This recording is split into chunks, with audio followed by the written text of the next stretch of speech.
nos industries ont massivement contribué à la réalisation d'un milieu de vie profondément pathogène.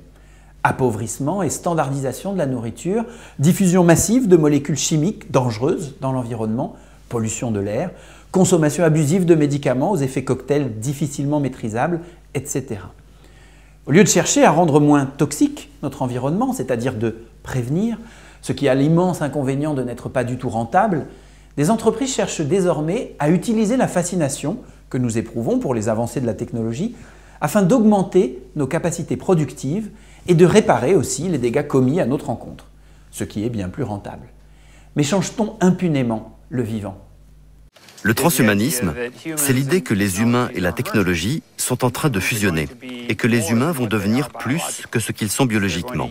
Nous pourrons échanger avec nos ordinateurs et ils nous répondront. Je prends par exemple une puce électronique que vous seriez susceptible d'implanter à l'intérieur de votre corps, une puce qui pourrait transmettre, surveiller à distance ma biochimie pour savoir instantanément si je suis en train de consommer trop d'aliments industriels ou si j'ai un excès de sucre. Ce qui rassemble tous les transhumanistes pour un objectif à moyen et à long terme, c'est de permettre de vivre beaucoup plus longtemps en bonne santé, donc de permettre de ne plus mourir de vieillissement.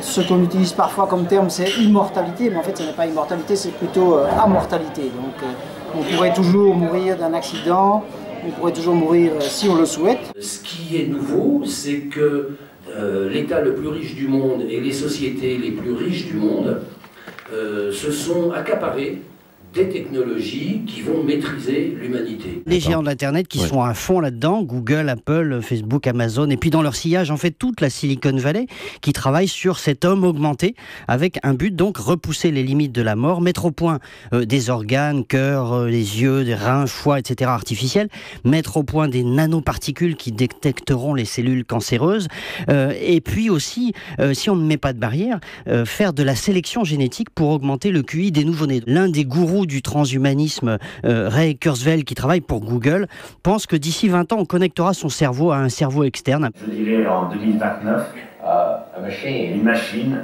une intelligence artificielle pourra égaler le cerveau humain, puis le dépasser. Nos cerveaux deviendront en grande partie non biologiques.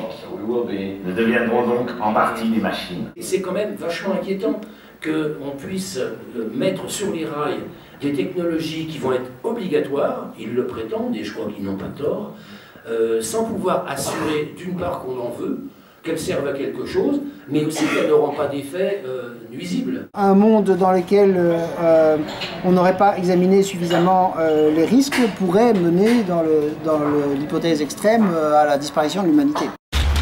Le déploiement de la première police entièrement robotisée avait suscité l'intérêt de toute la planète en 2016.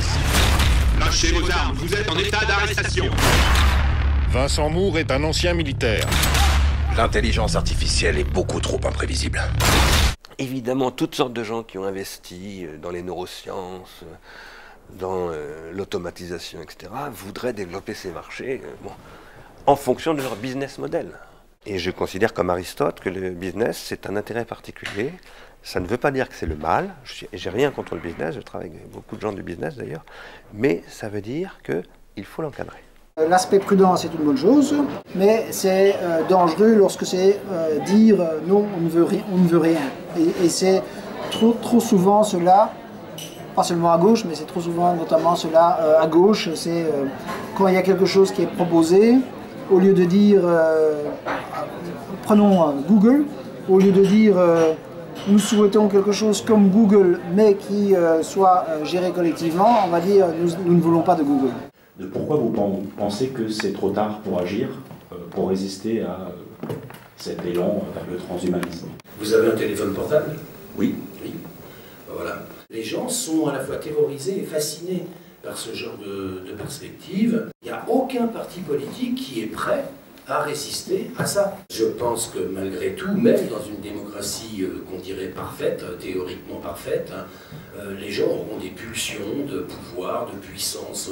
Je peux imaginer un système démocratique dans lequel il y ait des choix collectifs de ne pas faire des progressions technologiques qui sont dangereuses, Par contre, je peux difficilement imaginer des choix qui interdisent aux gens qui le souhaitent de vivre plus longtemps en bonne santé. Ça, je peux difficilement l'imaginer. S'il n'y a pas de prise de conscience des possibilités de progression technologique dans, on va dire, la gauche en général et particulièrement la gauche européenne, il y a un risque que ça soit beaucoup plus aux mains de ceux qui recherchent surtout un intérêt financier ou qui recherchent surtout à le rendre d'abord accessible à eux-mêmes avec une vision de la solidarité moins développée.